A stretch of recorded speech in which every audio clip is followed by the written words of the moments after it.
Learning. Okay. Chapter 2. The Coming of Others. Keeper Miriathel gathered a party of 12 to ride east. The guardian waited at home, sitting cross-legged on the grass facing the pond, filled with duckweed and the wide green leaves of water lilies. His gaze was lost on a hollow grey rock, which was part of a wall crowned by blooming red bushes. His mind was absent, soaring eastward, ahead of the 12. Deep in the heart of the Sadalia rainforest, human explorers had come upon uncharted waterfalls. The slow and wide Uwano River, which they had followed for miles, thundered down from towering cliffs, foamy white into a pool of glistening water. Overhead, the sky was a half circle of bright blue, a splinter of daylight in the dark canopy roof. Laboriously, the humans descended to lower ground, where the sun shone hot and the grass grew wild and tall. Here they made camp. They erected green tents with roofs firmly stretched and held by tense ropes. They gathered wood and built a fire inside a ring of flat stones. Before nightfall, they turned their gazes to the west, where 12 pale figures emerged from the jungle shade, noiselessly as ghosts. The humans jumped to their feet, bracing guns, shouting and baying. The pale jungle people stood in a silent line and watched them. Keeper Miriathel studied the intruders through eyes hard and careful. He had seen humans once before, though not these humans. He had seen simple creatures, half-naked and nomadic. These in front of him now were men and women from a far more advanced society. Their tools were fine and intricate, big packs with strings and buckles, perfectly shaped flasks and bottles, neatly built tents. They wore identical garments in brown and green blotches, long trousers, long-sleeved tops, vests covered in pockets, small hats, and thick boots. Unlike the humans of nearly 2,000 years ago, who had looked like one people, these humans had skins of every shade, from fair to very dark, and their hair was brown, blonde, red, or black. They each held a bulky black tool, a weapon, with tiny metal parts, a small handle, and a long tube whose hollow end was aimed at Miriathel and his people. The humans scanned the jungle people from behind the protection of their guns. Alien creatures stood before them, ghastly pale, with long white hair and monstrous eyes that had no iris but only the small pupil. They wore loose-fitting clothes from another era, and each of them bore weapons. Slim wooden longbows, quivered, filled with feathered arrows, and sheathed swords tucked into sashes at their waist. One of them spoke first. From the center of the line, he said in their foreign tongue, "Nuhina liaven te alannen." "We come in peace," replied one of the soldiers. Silence. "Celia," said the same pale one, bowing his head slightly. "Miriathel sen nui hiele." "We're friends," cried the same soldier, gazing from over the barrel of his gun. "You understand?" A longer silence.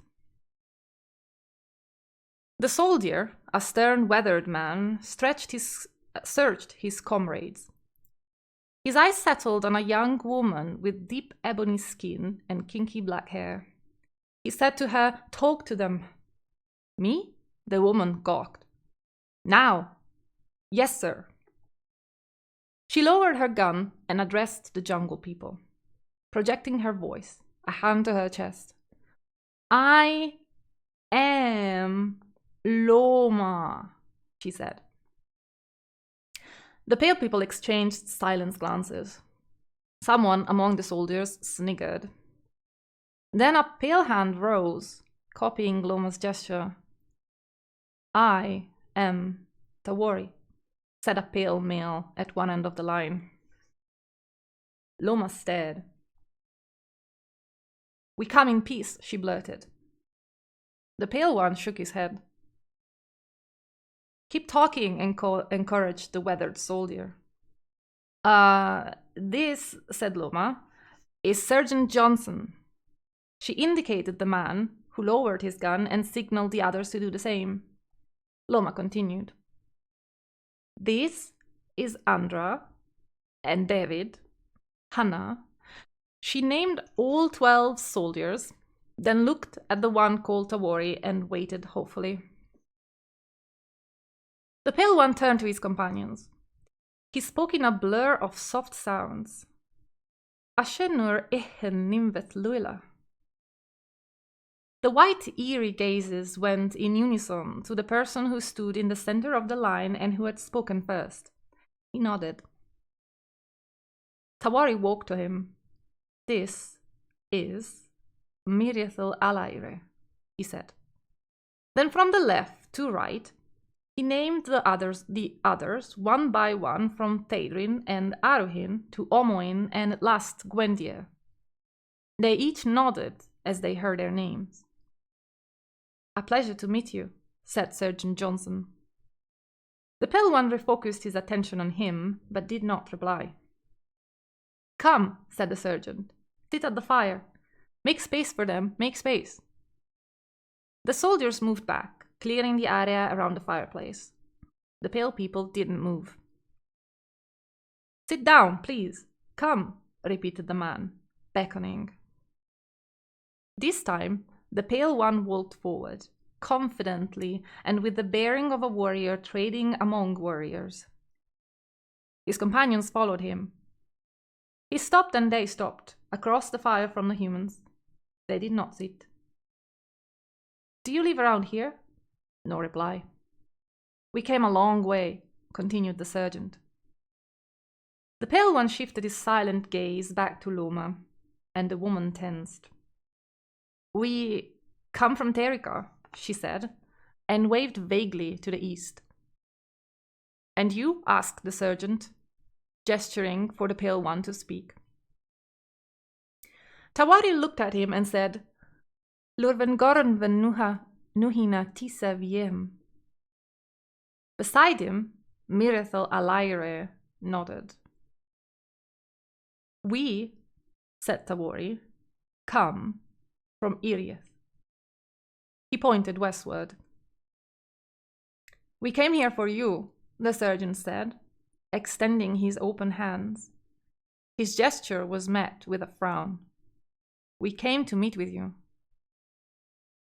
At that, the pale one cast a sharp glance about him, as if noticing only now the other soldiers standing around him in the firelight. He said, "Lurderve veyam pre isi noina." His companions all began to speak at once. They chattered over one another like a flock of hungry seagulls, all but Mirethel Alaire. He was quiet, his gaze moving slowly from one soldier to the next. After some time, he spoke. Then the others fell silent. That day and long through the night, the pale people of the jungle sat with the humans from a land far away, learning of their culture and their journey. When they parted ways long after nightfall, the woods were pitch black. "We come back," Tawari told the soldiers. "You wait, here, after tomorrow." The pale ones called to the night, and something or some things in the trees beyond the firelit circle moved with rustling noises. Eyes burned in the dark. The Alassians walked into the trees and were gone.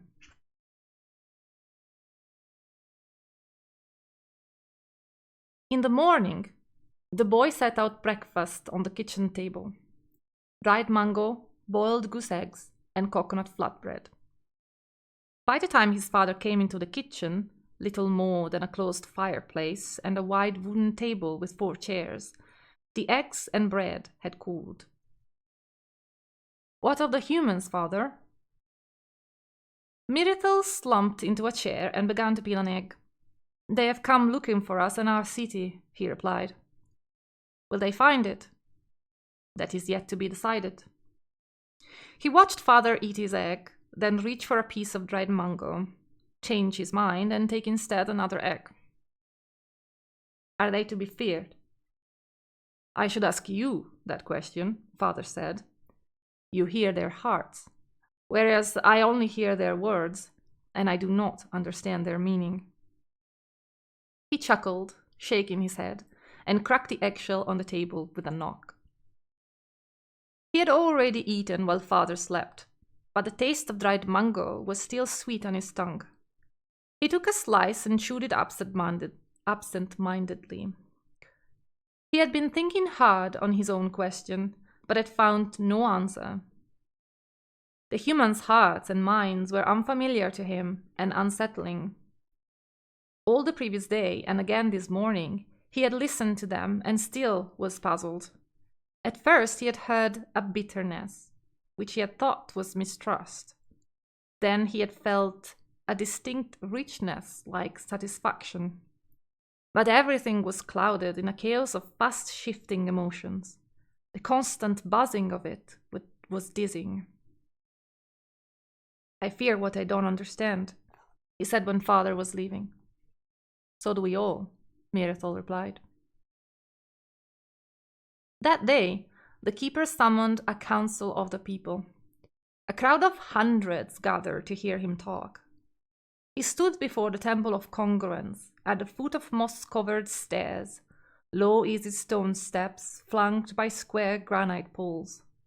Behind him was a gateway, a stout square arch of rock toppled with dense moss, over which sat two great stones shaped like drops. On them were carved the runes of the ancient tongue, Ire, the light, and Anwi, the equilibrium. Past the gateway and to the left and right of the stairs were broad trees, their bark rough and ancient. Round boulders circled each tree, and flat even earth lay about them. Everything was blanketed in green and white moss. This was a place of meditation, learning, and training. Here, the keeper spoke of the coming of humans. Not for the first time, a group of nomads or lost travelers had found their way to the city of Irius and learned of its people. Alassian history was scarred by such occurrences. The race of man was young and short-lived, ruled by passing desires and prone to extremes. Once the humans would exalt the Alassians as gods. Once they would wage war on them with swords and shields. The occasion of their latest coming was most troubling. A decision must be made as to whether these humans should be welcomed or turned away. From a place of silence, sitting in the grass near a quiet pond, the guardian heeded the counsel. Throughout this day and the one that followed, he listened to the worries and discord of the people, their hopes and curiosity. Until the keeper, with his party, rode to the far waterfalls, where he welcomed the humans into the city. In the solitary confines of his home, the guardian listened to the humans' astonishment at the sight of Irius and its inhabitants. And in the days that followed, he kept a watchful eye. The Alassians found their visitors to be of great interest. Little they resembled the primitive species remembered by some. They carried with them knowledge of the faraway world, of lands unseen by the Alassians for millennia, and possessed tools that replicated images and sounds, voices of things and places from those far lands. They showed the Alassians a world they had long forsaken and forgotten. But while the Alassians learned of the humans, their technology and their lands, so too, the humans of those far lands were learning of the Alassians, their strange city, their uncanny appearances, and their centuries-long lives. And they, if only by intuition, began to glimpse a mystery surrounding these pale jungle people, an unseen mysticism that filled their being and their everyday life. It was in the way they walked, in the way they spoke, and in how they communed with the flora and fauna of their habitat. For when the Alassians spoke to wild animals, these seemed to listen, and when the wind shook the leaves of tall trees, its voice appeared to answer them. It was the 10th night since the coming of the human when the guardian awoke from sleep gasping for air. He sat up trembling, feverish and cold. The bed sheets, bright in his Alassian night sight, were wet with sweat. A dreadful fear was in his heart, and he thought perhaps a dream had caused him distress. But thinking hard, he could not remember to have been dreaming. When at last his drowsiness dissipated, he remembered the humans. He fixed his gaze on the wall, where a knot in the wood drew a darker shade in the light blue tinge of his night vision. He silenced his mind and let his consciousness seep out of his body and into the world, outside his room, outside his home, to the south, a mile or so through Erieth, to the house where the humans had been lodged. There, he found the unmistakable sharpness of fear, dread, despair, heavy and suffocating grievance. The humans waited, awake in the night. What were they waiting for? He threw off the sheets and barged out of his room. The wooden floor felt warm beneath his bare feet. Cold night air snatched at his naked torso. He banged on his father's door, shouting, "Father! Wake up! Wake up, father!" The door swung open. "What is it?"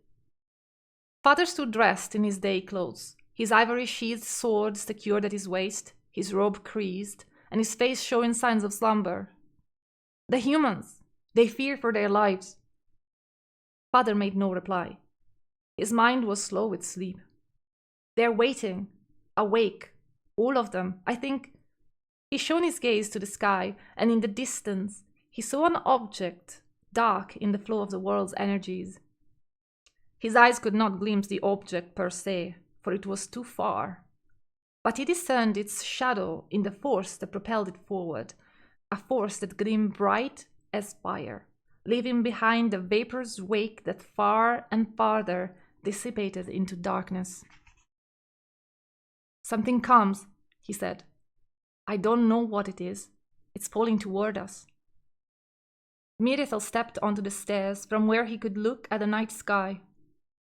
"Father, I think that's what the humans fear." "I see a falling star." "It's not a star."